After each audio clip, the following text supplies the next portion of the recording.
안녕하세요. 평범하게 아이들을 키우며 일을 하고 있는 40대 여성입니다. 사람들이 말하길 안락한 환경에 안주하게 되면 발전이 없기 때문에 성공을 하고 앞으로 나아가기 위해서는 꼭 시련과 위기가 있어야 한다고 하는데요. 겪어보니 꼭 그런 것도 아니더라고요.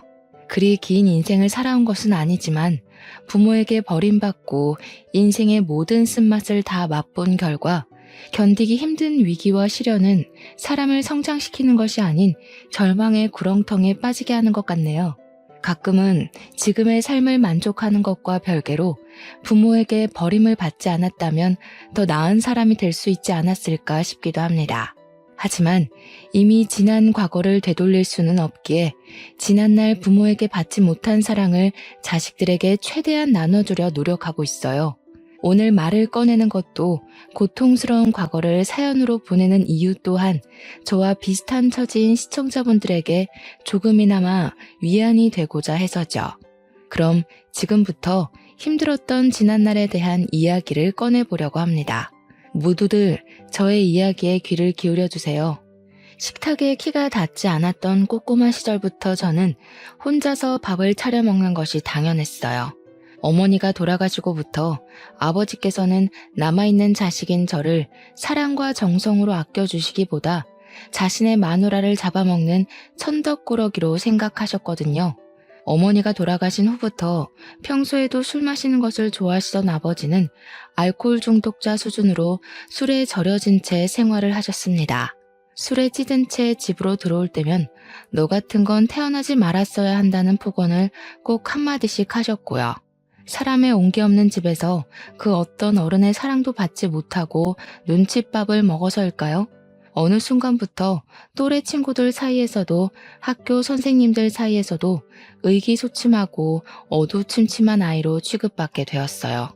또래 친구들과 어울리지 못하고 혼자 겉도는 시간이 많아질수록 스스로를 더 자책할 수밖에 없었네요. 아버지의 말처럼 어머니가 돌아가신 것도 아버지가 되는 일이 없는 것도 다 저의 책임처럼 느껴졌으니까요. 이런 아버지의 무관심은 교복을 입은 중학교에 올라갈 때까지 이어졌는데요. 칼바람이 불어 발이 꽁꽁 얼어붙은 추운 겨울날 아버지께서는 집으로 한 여자를 데리고 오시더군요. 5살 난 아이와 함께 말이에요. 그러면서 오늘부터 어머니의 빈자리를 차지할 사람이니 잘 따르라는 말을 덧붙이셨죠. 새어머니가 될 아줌마의 얼굴을 마주할 때도 아줌마의 다리 밑에 꼭 붙어있는 여자아이를 볼 때도 그저 기쁘게만 느껴졌는걸요. 드디어 기쁨과 슬픔을 함께할 가족이 생긴 거니까요. 무엇보다 같이 식탁에 앉아 밥을 먹을 사람이 생겼다는 것이 제일 기뻤고요. 새어머니께서 집에 온 뒤부터 저희 집에는 웃음꽃이 필 일이 참 많아졌습니다. 새어머니께서는 항상 따뜻한 국과 밥을 내어주셨거든요. 항상 냉기만이 감돌던 부엌에서 누군가가 나를 위해 음식을 만들어준다는 것 자체가 감동이었죠. 기억 속에 사라져가는 희미한 홍기를 느낄 수 있는 환경에 살 수 있다는 것 자체가 너무나 큰 행복이었는데요. 이런 행복은 아버지의 사망 소식과 함께 신기루처럼 사라지고 말았네요. 막노동으로 가족의 생계를 책임지시던 아버지께서 그만 추락사로 인해 눈을 감고 말았던 것이었어요. 장례식을 도와줄 가까운 친인척이 없었기에 아버지의 장례식은 조용하고 빠르게 끝이 나버렸습니다. 아버지를 갑작스럽게 잃어버린 것이 슬프긴 했지만 그래도 견딜 수 있었죠. 제 곁에는 새어머니와 여동생이 있었으니까요. 그런데 새어머니의 생각은 조금 다른 듯 했네요. 예, 어서 짐 챙겨라. 너 나랑 같이 갈 데가 있어. 간단하게 짐을 챙긴 후 새어머니를 따라 나섰는데요. 새어머니와 함께 도착한 곳은 다름 아닌 고아원이었습니다. 새어머니께서는 이미 고아원 원장과 이야기가 되었는지 책가방을 메고 있는 등을 툭 밀치며 빨리 데려가라는 듯이 손을 팔랑이셨어요. 깜짝 놀랄 수밖에 없었습니다. 아무리 피 한 방울 안 섞였다고 해도 3년 동안이나 같이 살았던 가족인데 아무 언제 없이 바로 고아원에 보내버리다뇨. 사정이 있어서 잠깐 제가 살 곳이 필요해서 여기 맡기게 된 거 맞죠? 어머니가 저를 고아원에 놓아둘 리가 없잖아요. 웃기고 있네. 내가 무슨 적십자도 아니고 제정신이니? 남편 잃은 과부 몸으로 남아있는 전 남편 자식까지 키우게? 예, 나는 우리 딸 키우기도 아주 바쁜 몸이야. 걷어둘 친인척도 없으면서 지 친아빠 세상 떠났으면 고아원에서 사는 건 당연하지. 뭘 그렇게 놀라니? 고아원이 어디 괜히 고아원이니? 다 너같이 부모 잃은 애들 모아서 키우려고 세운 게 고아원이지. 난 네 아빠 살아있는 동안 할 만큼 했으니 이제는 너 알아서 살아. 난 네 살 길 찾기도 바쁘니까. 그런 게 어디 있어요. 어머니 저희 집에 하셨던 말 기억 안 나세요? 좋은 엄마 돼주시겠다고요. 어머니가 먼저 말씀해 주셨잖아요. 고아원 밖으로 발걸음하는 새어머니의 치맛자락에 엉켜붙어 오열을 하며 붙잡았습니다. 이미 새어머니의 마음이 떴다는 것을 알고 있긴 했지만 겁이 나 어쩔 수가 없었어요. 이대로 새어머니를 보내면 영영 혼자가 돼버릴 것 같은 그런 두려운 말이에요. 어머머머, 얘가 지금 뭐 하는 거야? 가뜩이나 우리 딸 때문에 또 어떤 놈이랑 결혼을 해야 할지 머리 아파 죽겠는데 너까지 이러면 내가 뭐가 되니? 세상 어느 여자가 죽은 전 남편 애까지 데리고 살 생각을 하겠어. 네 사정이 딱한 건 어쩔 수 없지만 내 코가 석자다 보니 별 수 없구나. 이제 그만 놓으렴. 새어머니께서는 딱 잘라 잡힌 손을 내빼셨죠.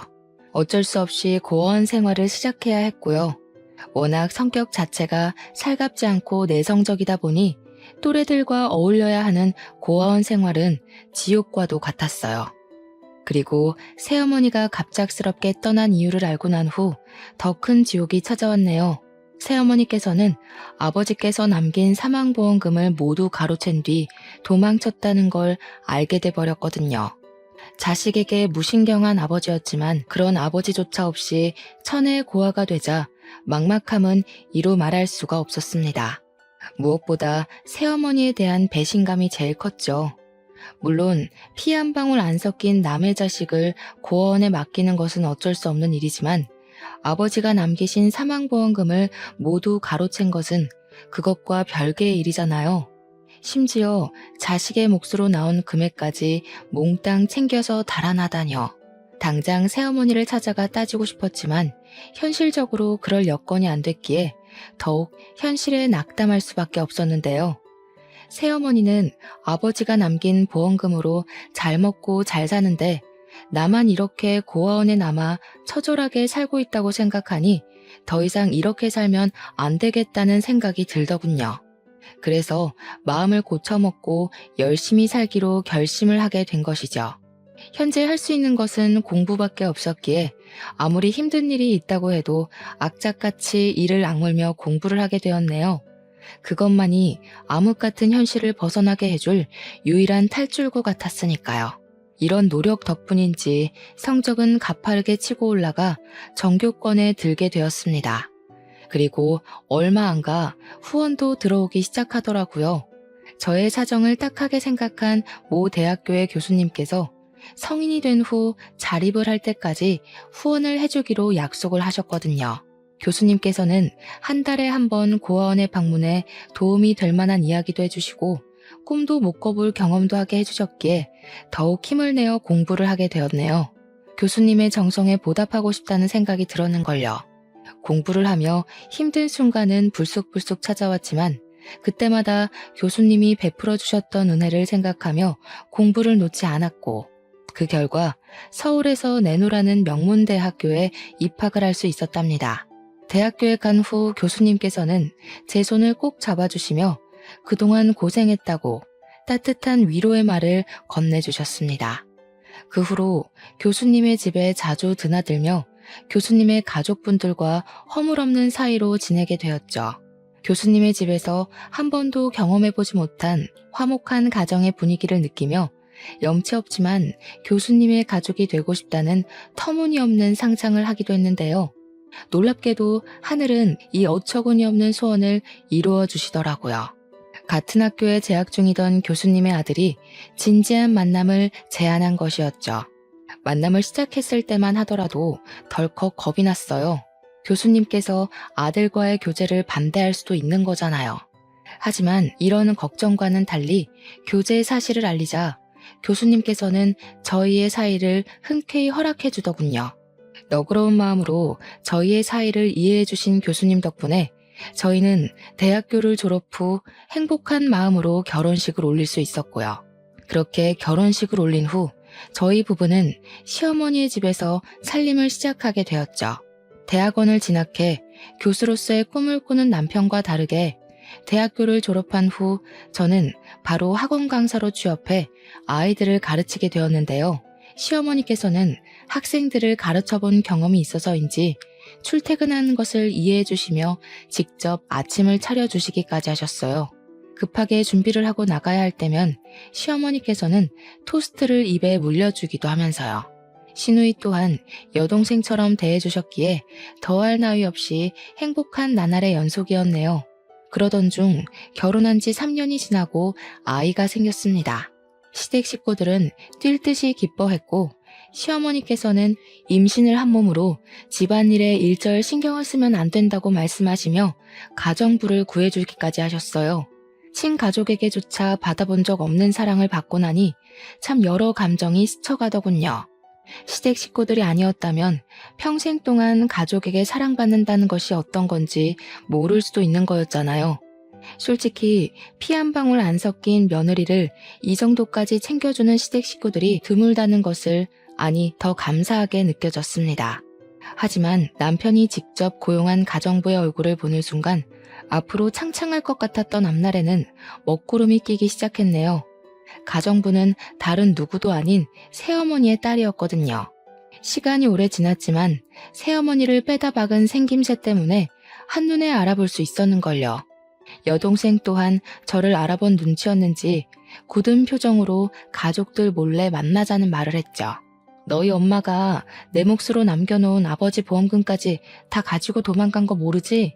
그때는 어려서 아무것도 몰랐다고 쳐도 이제는 알아들을 만큼 컸으니 내가 무슨 말을 하는지 잘 알 거라고 믿어.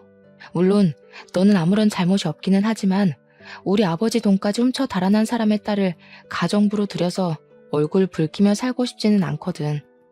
내 몸 편하자고 가정부를 들인 건데 가정부 때문에 집에 들어오기 싫을 정도로 불편하면 돈을 주면서까지 사람을 부릴 이유가 전혀 없잖아.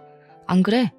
물론 여동생에게는 아무런 잘못이 없었지만 여동생이 얼굴을 보면 자꾸 새어머니가 생각이 나 말이 곱게 나가지 않았어요.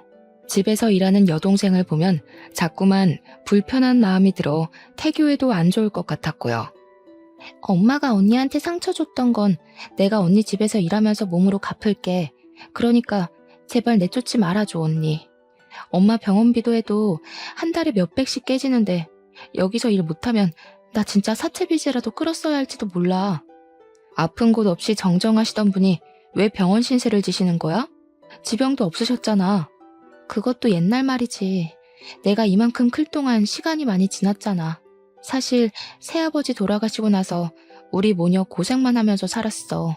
이상하게 새아버지 돌아가신 후부터는 일이 잘 안 풀리더라고. 그리고 몇 달 전에는 교통사고를 크게 당해서 엄마 지금 식물인간인 채로 병실에 누워 계셔. 이런 거 보면 세상에 인과응보라는 게 있기는 한가 봐. 언니한테 상처 줬던 거 그대로 돌려받는 거지 뭐. 아무튼 나 여기서 계속 일할 수 있게 해줘. 언니 이렇게 부탁할게. 아버지 사망보험금을 훔쳐 달아난 새어머니가 밉기는 했지만 여동생의 사정을 들으니 짠한 마음을 감출 수는 없었네요. 하나밖에 없는 가족을 잃은 슬픔과 돈이 없으면 얼마나 비굴해질 수 있는지 그 누구보다도 잘 알 수 있었으니까요. 그래서 여동생이 가정부로 일하는 것을 승낙하게 되었죠. 다행히 여동생은 야무진 손으로 살림을 잘하는 데다가 가족 모두에게 싹싹하게 굴었기에 얼굴 붉힐 일 없이 잘 지내게 되었답니다. 여동생은 같이 살았다는 이유로 무례하게 굴거나 하는 일도 없었고요. 싹싹하게 일도 잘하고 깍듯하게 자신이 맡은 일을 다하는 여동생을 굳이 쫓아낼 이유는 없었기에 저희의 인연은 비밀로 붙인 채 지내게 되었죠. 그런데 이걸 지켜보던 시어머니께서는 여동생을 마냥 편하게 대하지는 않으셨어요. 아가, 아무리 일을 잘한다고 해도 집에 젊은 여자 들여서 좋을 게 없다. 살림 솜씨 야무지고 꼼꼼한 건 그렇다 하지만 나는 굳이 문제 일으킬 원인 제공을 하고 싶지 않구나. 요 며칠 일하는 거 보니까 딴 마음 품고 저희 집에 일하러 온 사람은 아닌 것 같더라고요. 그러니까 어머니께서도 너무 걱정하지 마세요. 네가 괜찮다면 내 별말 하지는 않으마. 어차피 가정부 드린 것도 아가 너 편하자고 드린 건데 네 의견이 제일 중요하지. 그래도 혹시 모르니 아범이랑 너무 가깝게 지내게 하지는 말고 가정부가 일하러 오면 집에 귀중품 같은 건 꼭꼭 숨겨놓으렴. 잘 알지도 못하는 사람 괜히 덥석 믿었다 좋은 꼴 난 걸 내가 본 적이 없어서 하는 말이야. 어머니께서는 집안에 젊은 여자가 가정부로 들어온 것이 탐탁치 않은 것 같았어요. 그 후로도 시어머니께서는 가끔씩 가정부를 바꾸는 것이 어떠냐고 말씀을 하셨는데요. 그럴 때마다 거절을 하고 말았네요. 어쩌면 임신 내내 가장 가까운 곳에서 옆을 지켜준 여동생에게 정이 들었는지도 몰랐죠. 시간은 흐르고 흘러 임신 막달이 다가오고 출산 예정일을 일주일 앞둔 날이었습니다. 미국에서 오랫동안 타지 생활을 하던 친구가 오랜만에 한국으로 입국을 한다고 하더군요. 마침 시댁 식구들은 다 바쁜 일이 있었기에 저를 공항으로 바래다 줄 사람은 없었어요. 이런 상황이 걱정이 되었는지 남편은 친구를 다음에 만나는 것을 권했죠. 자주 만날 수 있는 친구였다면 저 역시 다음 약속을 기약했겠지만 친구는 이번에 미국으로 출국을 하게 되면 언제 볼지 기약을 할 수 없었기에 약속을 잡게 되었어요. 남편은 택시를 타고 가라 말을 했지만 공항까지 택시비가 만만치 않았기에 직접 운전을 하게 되었는걸요. 그리고 친구를 만난 행복한 시간을 보낸 뒤 다시 집을 가기 위해 운전을 하게 되었는데요. 어둑한 도로를 달리던 중 바로 앞에는 역주행하는 차량이 보이더군요. 깜짝 놀라 어떻게든 차를 피하려고 했지만 브레이크를 밟았을 때는 이미 역주행한 차와 충돌을 한 후였기에 저는 그대로 의식을 잃고 쓰러지고 말았죠. 다시 깨어나 보니 병실 침대에 누워 있었어요. 문득 만진 배가 홀쭉해진 것을 확인하고 깜짝 놀라자 바로 옆에 있던 남편은 제 손을 잡으며 아이는 제왕절개로 태어나 아무 문제가 없다고 말을 해주었습니다. 아이가 괜찮다는 말에 안심하려는 찰나 남편은 눈가를 훔치며 지금 제가 어떤 상태인지 말을 해주었네요. 아직 공사 중이던 도로에는 CCTV가 설치되어 있지 않았기에 그대로 도주한 뺑소니범을 잡을 수가 없다고 했어요. 목격자도 없었기에 뺑소니범을 잡는 것은 불가능에 가까웠고요. 하지만 그것보다 더 큰 일은 교통사고 후유증으로 인해 평생 하반신 마비로 못 걷게 될 수도 있다는 것이었습니다. 충격적이었죠. 행복의 문턱 앞에 서 있는 현재 큰 시련이 닥쳐온 거잖아요. 현실을 받아들이지 못하고 멍하니 있자 시어머니께서는 눈물을 보이시며 하늘을 원망하셨어요. 아이고 이 불쌍한 것. 어린 시절부터 고생만 하고 이제야 사람답게 살 수 있게 됐는데 이런 큰 시련을 당하다니. 하늘도 무심하시지. 어찌 가여운 것한테 이렇게 큰 시련을 주시는지. 아가, 아무 걱정하지 마라. 만약 평생 못 걷는다고 해도 나랑 아범이 옆에서 지켜줄 테니 이상한 생각일랑 하지 말고 지금은 그저 의사 말에 따라서 어떻게 치료할지만 고민해라. 무엇보다 제일 중요한 건 네 건강이지 않니? 우리 가족들만 믿고 치료에만 전념하렴.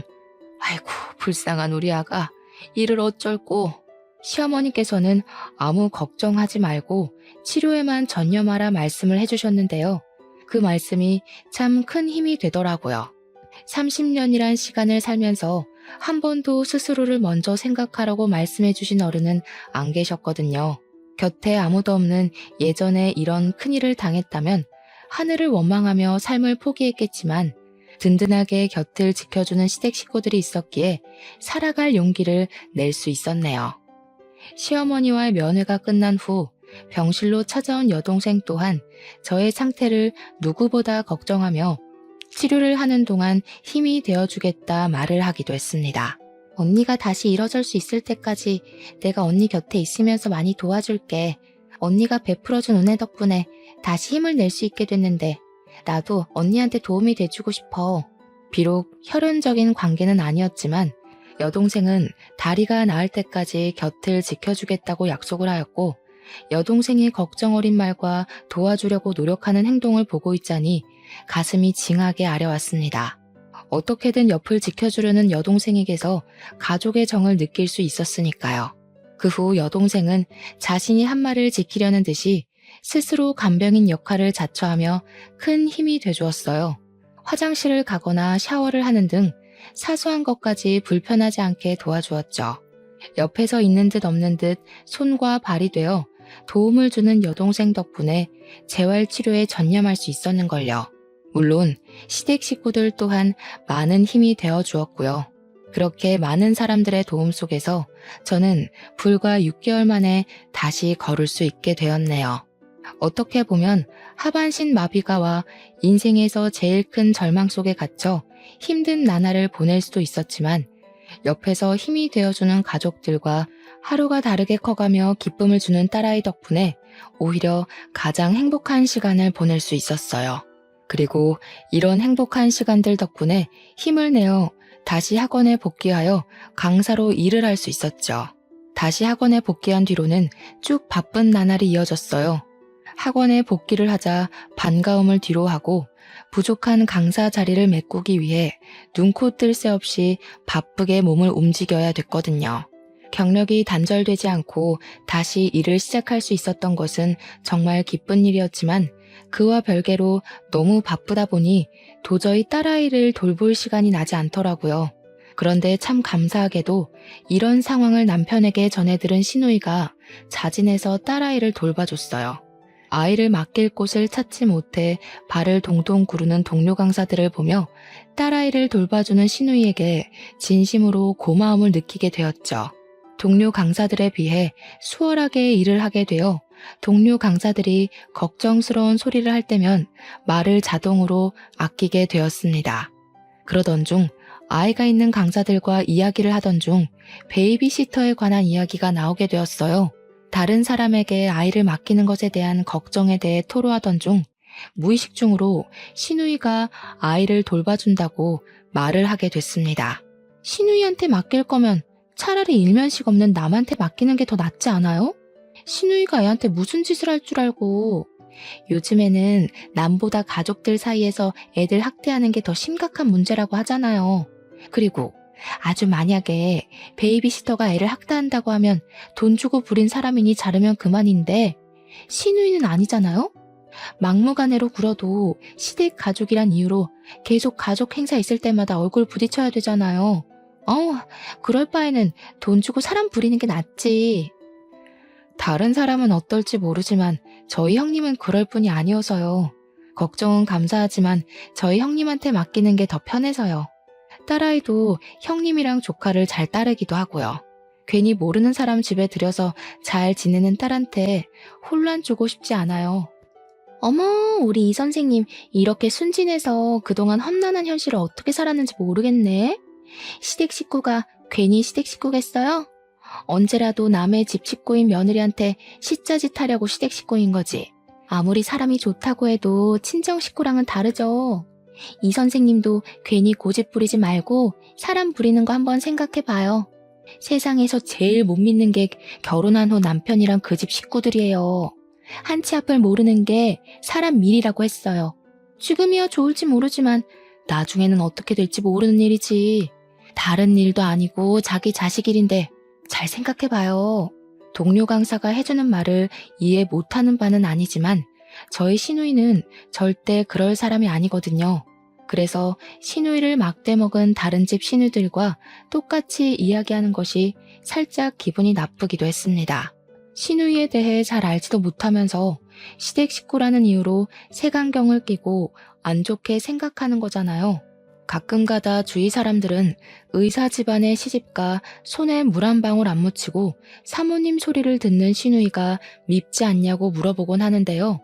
질투가 나기는커녕 경제적으로도 정신적으로도 여유로운 시누이가 있어 너무 좋다고 말을 하곤 합니다. 사랑을 듬뿍 받은 시누이는 언제나 친언니처럼 자신이 받은 것을 나눠주니까요. 더군다나 친딸처럼 딸아이를 돌봐주는 시누이가 없었다면 학원 일에 열중할 수도 없었는걸요. 큰 사고가 난 후 딱 하나 좋은 점을 꼽으라고 말을 한다면 그건 바로 평범한 일상생활에 감사함을 느낄 수 있게 되었다는 겁니다. 그리고 평범함에 감사함을 느끼며 하루를 보내서인지 더 열심히 살게 되더라고요. 맡은 일에 최선을 다하며 살다 보니 어느새 복귀를 한 지 한 달이란 시간이 훌쩍 지나갔죠. 그 사이 시누이는 시매부와 함께 해외여행을 떠났기에 방학을 맞은 조카딸은 시댁에 와서 지내게 되었습니다. 조카딸은 의젓하고 딸아이와도 사이좋게 지냈기에 시댁에서 지낸다는 것이 참 기뻤는데요. 학원 일 때문에 늦게 귀가를 하던 딸아이와 놀고 있던 조카딸은 의외의 이야기를 꺼내더군요. 외숙모는 왜 삼촌이랑 안 놀아? 뜬금없는 조카딸의 말에 고개를 갸우뚱했습니다. 아마도 남편은 대학 교수 임용을 준비하는 탓에 바쁘고 저 또한 학원 일로 바빴기에 그런 생각을 하는 듯 했어요. 요 근래 저희는 서로 붙어있는 날은 손에 꼽을 정도로 적었거든요. 상황을 이해시키고자 말을 하자 조카딸은 고개를 갸우뚱거리며 의미심장한 말을 했죠. 삼촌이 바빠서 그런 거라고? 이상하다. 아줌마랑은 밤마다 잘만 놀았는데 외숙모가 너무 바쁜데 심심해서 아줌마랑 노는 건가? 아줌마랑 놀다니? 그게 무슨 말이야?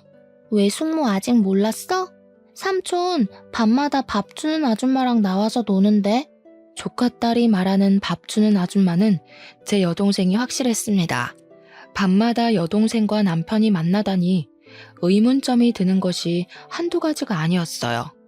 일단 남편과는 각방을 쓰는 것도 아니었고 한 침대에서 생활을 했기에 남편의 인기척이 나면 바로 깰 수밖에 없잖아요. 그런데 저는 한 번도 집에서 깬 적이 없었는걸요. 그래서 조카딸이 착각했을 수도 있다는 생각이 들어 다시 물어보게 되었죠. 잘못 본 건 아니고 삼촌이랑 아줌마랑 밤에 놀 일이 없잖아. 외숙모는 내가 바보인 줄 알아? 저번에 물 마시러 가면서 내가 봤단 말이야. 내가 볼 땐 삼촌이랑 아줌마가 외숙모 몰래 비밀놀이를 하는 것 같아. 안 그럼 외숙모만 쏙 빼놓고 삼촌이랑 아줌마가 밤마다 놀러 갈 리가 없잖아. 조카딸의 말을 듣고 기억을 되짚어보니 수상한 것이 하나 있긴 했습니다. 남편이 건강을 챙겨야 한다는 명목으로 챙겨준 비타민이었습니다. 그것만 먹으면 잠든 기억도 없이 쥐도 새도 모르게 잠들어 다음 날이 되어서야 일어난다는 것이었죠. 비타민을 먹었을 때만 하더라도 누적된 피로로 인해 쓰러지듯이 잠에 들었다고 생각했지만 다시 생각해보니 비타민이 원인인 것 같았어요. 물론 가장 사랑하는 남편을 의심하고 싶지는 않았지만 행동이 수상했기에 의심을 안 할 수가 없었는걸요. 그래서 그날만큼은 남편이 건네준 비타민을 먹는 신용만 한 후 잠에 들은 척 연기를 하게 된 거고요. 물증 없이 의심만 키워가는 것보다는 나은 일이잖아요. 설마 하는 마음에 눈을 감고 있자 남편은 기다렸다는 듯이 나갈 채비를 하고 방 밖으로 나가더군요. 밖에서 들리는 말소리에 귀를 기울여 보니 여동생과 함께 이야기를 나누는 것이 분명했죠. 이러니 저러니 해도 빨리 끝내는 게 낫지 않겠어요? 모두를 위해서도 그게 좋을 것 같은데. 아직 집사람 몸이 다 낫지도 않았는데 갑자기 이러는 법이 어디 있어? 아직 약속한 시간 지나지도 않았잖아. 그러지 말고 조금만 더 시간을 줘. 그럼 저보고 이 거지 같은 가정부 일을 계속하라고요? 집안일이 하기 싫으면 새로운 사람 구해줄 테니까 집에서 쉬고 있어.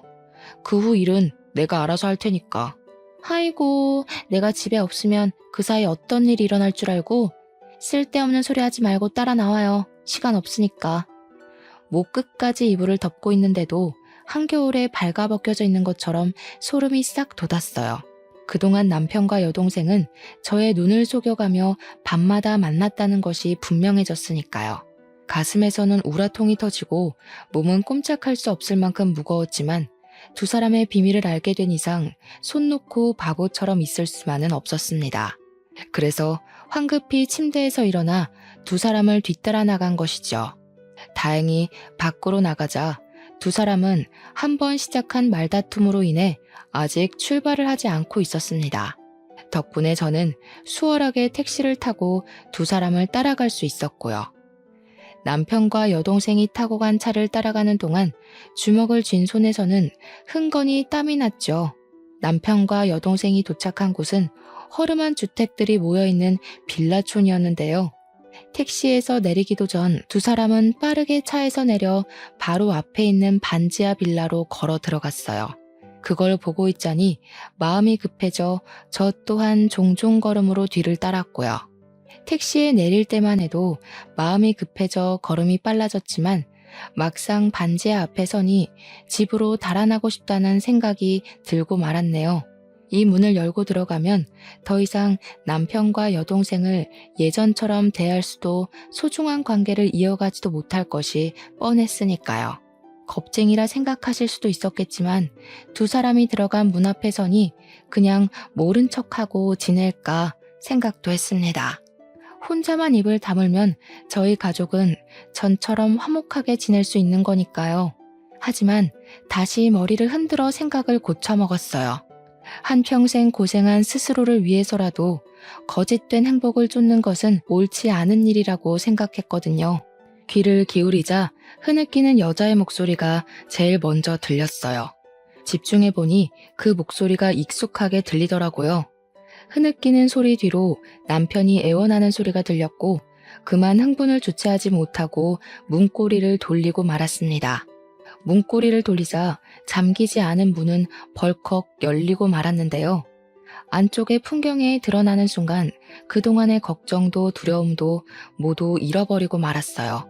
의자에 앉아있는 여동생 앞으로 남편과 시누이는 무릎을 꿇고 있었거든요. 너무나 충격적인 모습에 머리를 굴릴 생각도 하지 못하고 그 자리에 서서 반지하 안을 멍하니 바라볼 수밖에 없었네요. 세 사람 역시 당황해 보인 건 마찬가지였고요. 무릎을 꿇고 있던 남편은 여길 어떻게 알고 왔냐며 호통을 쳤어요. 너무나 갑작스럽게 일어난 일에 머릿속은 온통 혼란스럽기만 했습니다. 상황은 예상한 것보다 더 이상하게 흘러갔으니까요. 이도저도 못하는 상황에 여동생은 의자에서 일어나 저에게 걸어오더군요. 이게 도대체 어떻게 된 일이야? 형님하고 애아빠가 왜 네 앞에 무릎을 꿇고 있는 거야? 언니는 부모도 없이 산전수전은 다 겪었으면서 어쩜 이리 순진해? 누가 보면 부잣집 외동딸로 고이 큰 줄 알겠어. 원래는 언니 몰래 돈만 챙겨서 나가려고 했는데 아무것도 모르는 게 안쓰러워서 내가 말해주는 거야. 그래도 자매로 지내던 시간이 있는데 모른 척하고 넘어가긴 좀 그렇잖아? 아리송한 말에 의아해하자 곧이어 여동생의 입에서는 믿을 수 없는 말이 나오게 되었네요. 우리 엄마를 눈도 제대로 못 감는 식물인간으로 만든 게 바로 잘난 언니네 남편하고 시누이야. 이렇게 말하면 이제 좀 상황 파악이 되려나? 뭐? 아니 도대체 그게 무슨... 당신이 직접 말해봐. 아니지? 뭔가 오해가 있는 거잖아. 그렇지? 미안해 여보. 사고여서 나도 어쩔 수가 없었어. 당신한테 말하면 걱정할까봐 차마 말할 수가 없었어. 남편이 말하길 늦은 밤 시누이와 함께 집으로 오던 중 무단횡단을 한 사람으로 인해 교통사고로 났다고 해요. 바로 119를 불러 병원으로 보냈지만 이미 상태는 손 쓸 수도 없을 만큼 악화돼 있었고요. 눈물을 보이며 말을 하는 남편을 보니 마음이 아려왔어요. 다른 누구도 아닌 한평생을 착하게 살아온 남편과 시누이가 이런 큰일을 겪게 되다니 가슴이 아파 견딜 수가 없었죠. 더군다나 남편과 시누이가 잘못한 것도 아니고 무단횡단을 하던 새엄마로 인해 이런 큰일을 겪게 된 거잖아요. 불쌍한 척 하기는.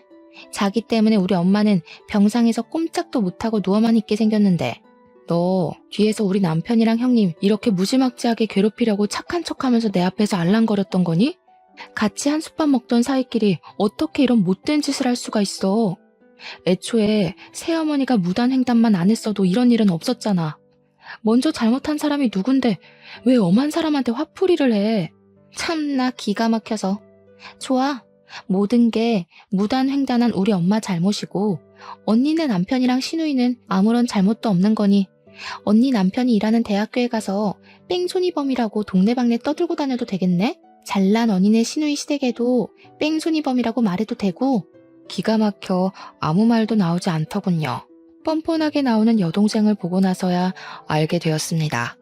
여동생은 그동안 남편의 교수 임용이 얼마 남지 않은 것과 모두 의사 집안인 신우인의 시댁에 실체를 알리겠다고 협박을 하며 그 빌미로 돈을 뜯어낸 것이었죠. 그동안 가장 가까운 곁에서 다리를 회복할 수 있도록 도와준 여동생의 착한 마음씨에 감동해 간신히 마음의 문을 열기 시작했는데 모든 것이 다 거짓이었던 거잖아요. 너를 동생이라 생각하고 지금까지 품고 있었던 시간이 아깝다. 네 속이 이렇게 시커먼 줄 알았으면 진작 내치는 거였는데 그동안 내가 눈이 멀어서 그 시커먼 속내를 눈치채지 못했어. 동생이라니? 당신한테 가족은 돌아가신 장인어른만 있었던 거 아니야? 의연 중에 나온 동생이란 말에 남편은 의아해했고 저는 그동안 여동생과 비밀로 했던 속내를 말하게 되었네요. 말을 하고 보니 이상했어요. 새어머니에 대한 복수를 하고 싶었으면 가정부로 일할 것이 아니라 그냥 남편과 시누이에게 돈을 요구하기만 하면 되는 거잖아요. 또 다른 속내가 있을까 여동생에게 물어보았는데요. 여동생은 피식거리며 당연하다는 듯이 상상도 못한 말을 술술 내뱉더군요. 원래 돈 많은 집은 밖이 아니라 안에서 티가 나는 법이잖아. 밖에서 푼돈 받으며 돈 걱정할 바에는 집에 들어와서 얼마 받아낼 수 있을지 머릿속에서 계산기 두드리는 게 훨씬 낫잖아? 그리고 문자나 전화로 협박해봤자 신경이 나 쓰겠어? 얼굴 보이면서 알짱거려야 숨통 조여야 돈도 따박따박 바치지. 그래서 일부러 가정부로 들어온 거야. 저는 얼굴이 저절로 찌푸려졌어요. 돈을 더 뜯어내기 위해 가정부로 들어오다니요. 언니라고 말하며 따르던 것도 진심 어린 병간호도 모두 돈을 뜯어내기 위한 수단이었다고 생각하니 저도 모르게 눈물이 앞을 가렸습니다. 애초에 돈을 뜯을 목적이었으면 병간호 같은 건 안 해도 되는 거였으니까요.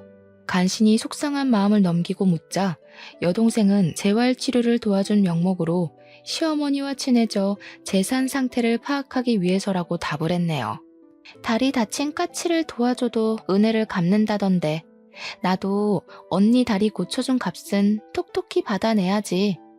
지금까지 착한 여동생 가면 쓰고 고생한 게 얼마인데 긴 말 안 할 테니 언니네 시어머니 명의로 되어 있는 땅덩어리는 나한테 넘겨줘야 되겠어. 그게 어떤 땅인데 네가 그걸 탐내. 무슨 사연이 있는지는 내 알 바 아니니까 땅 문서나 내놔.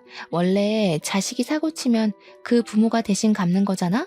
강남에 있는 땅덩어리만 넘겨주면 뺑소니 일도 눈 감아줄 테니까 잘 생각해봐. 앞으로 교수님 소리 들으면서 호강할 일만 남았는데 땅덩이 하나 때문에 평생 노력한 걸 물거품으로 만들 수는 없는 일이잖아. 그렇게 신경전이 이어지고 있던 찰나 거칠게 집 문이 두들겨지자 기세등등하던 여동생은 신경질적으로 누구냐고 답을 한 후 문을 열었는데요. 문이 열리자마자 집 안으로 4~5명 되는 형사가 들이닥치더군요. 그러면서 여동생의 팔목에 수갑을 채웠고요. 곧이어 형사는 저희에게 경찰서로 같이 가줘야겠다는 말을 했죠. 그리고 경찰서에 도착한 저희는 형사의 입에서 경악할 만한 이야기를 듣게 되었네요. 저를 하반신 마비로 만들었던 뺑소니범이 다름 아닌 여동생이라는 것이었죠. CCTV도 없는 으슥한 곳이라 절대 못 잡을 거라고 생각했었는데 공범을 저지른 한 남자가 음주운전으로 뺑소니를 저질렀다며 자백을 한 것이었죠. 자백을 한 사람은 다름 아닌 여동생의 남자친구였고요. 말을 들어보니 여동생이 약속한 돈을 주지 않은 것과 이별을 고한 것에 앙심을 품고 모든 것을 다 털어놓은 것이었죠. 저를 죽을 뻔한 것도 모자라 뻔뻔하게 제일 소중한 시댁 식구들을 협박한 여동생을 절대 용서할 수 없었네요. 언니, 내가 일부러 비밀로 한 게 아니라 그때는 술에 너무 취해서 정신이 없어서 그랬어. 그 이후로는 엄마 때문에 신경 쓸 게 한두 가지가 아니다 보니 까맣게 잊고 있었고 가족이 잘못한 건 덮고 넘어간다는데 이번 한 번만 용서해주면 안 될까? 언니 다리가 불구가 돼서 휠체어 신세진 것도 아니고 완치해서 일상생활하는데 아무런 문제도 없잖아. 이번 합의만 잘해주면 언니 남편 일도 없던 걸로 해줄게.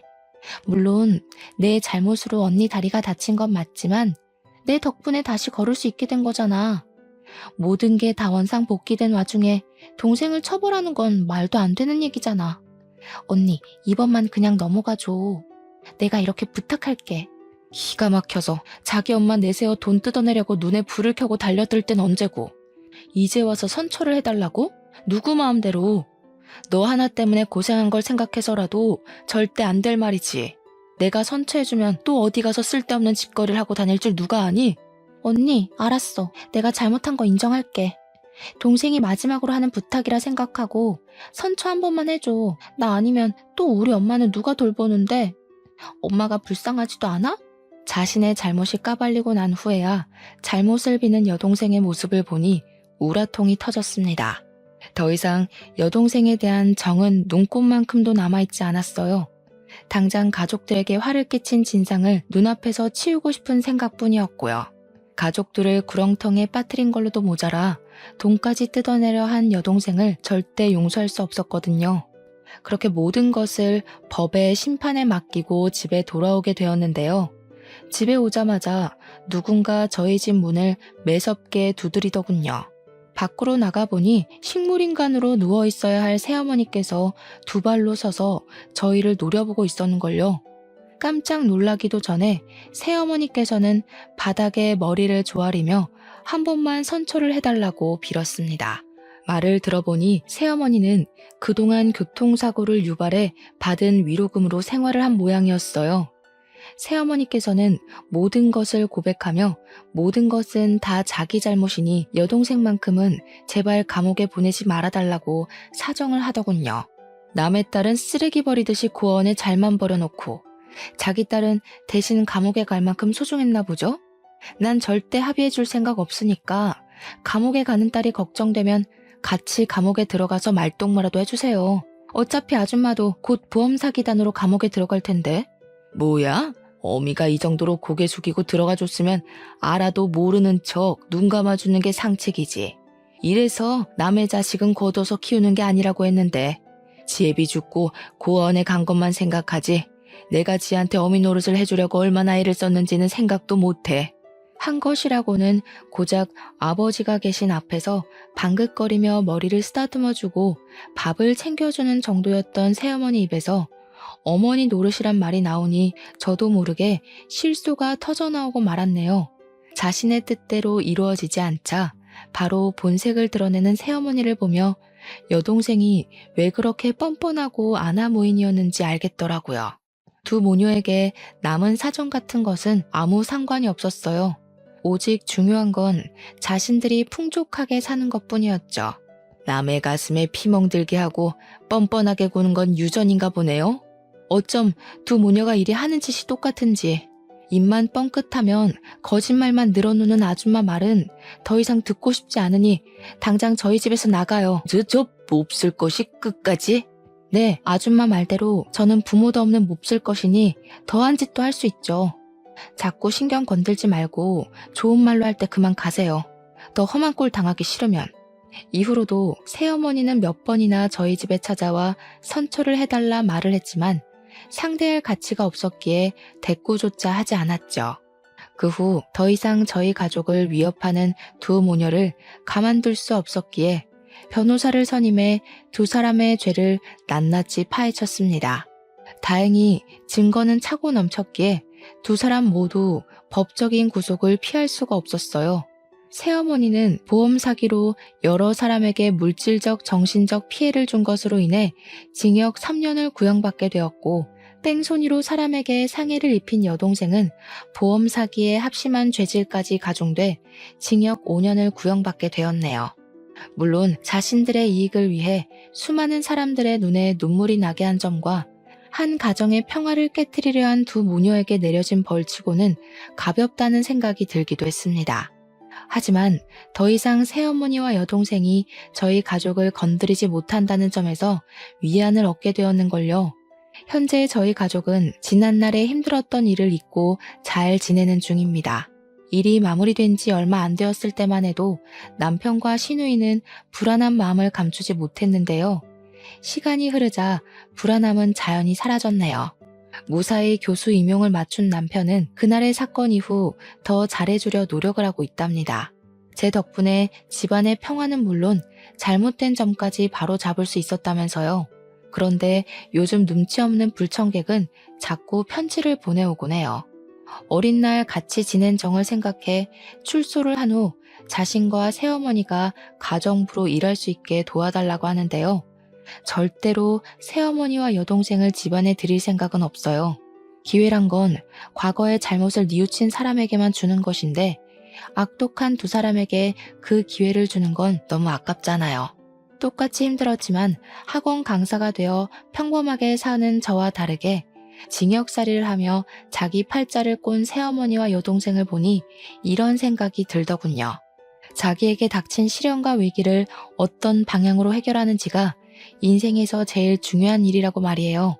그런 의미에서 현재 말 못한 사정으로 힘들어하는 시청자분들께서도 제가 쓴 사연을 들으신 후 절대로 나쁜 유혹에 빠지지 말고 꿋꿋하게 올바른 길로 향하며 힘든 과정을 이겨내시기 바랄게요. 그렇게 된다면 꼭 인생에 꽃 필 날이 오기 마련이니까요. 인생에서 꽃을 피우는 계절이 봄에만 있지 않다는 것을 시청자분들께서 꼭 알아주셨으면 합니다. 그럼 시청자분들의 앞날이 만개한 꽃이 가득하길 빌며 오늘 사연을 마치도록 할게요. 지금까지 사연을 시청해주신 모든 분들 진심으로 감사드립니다.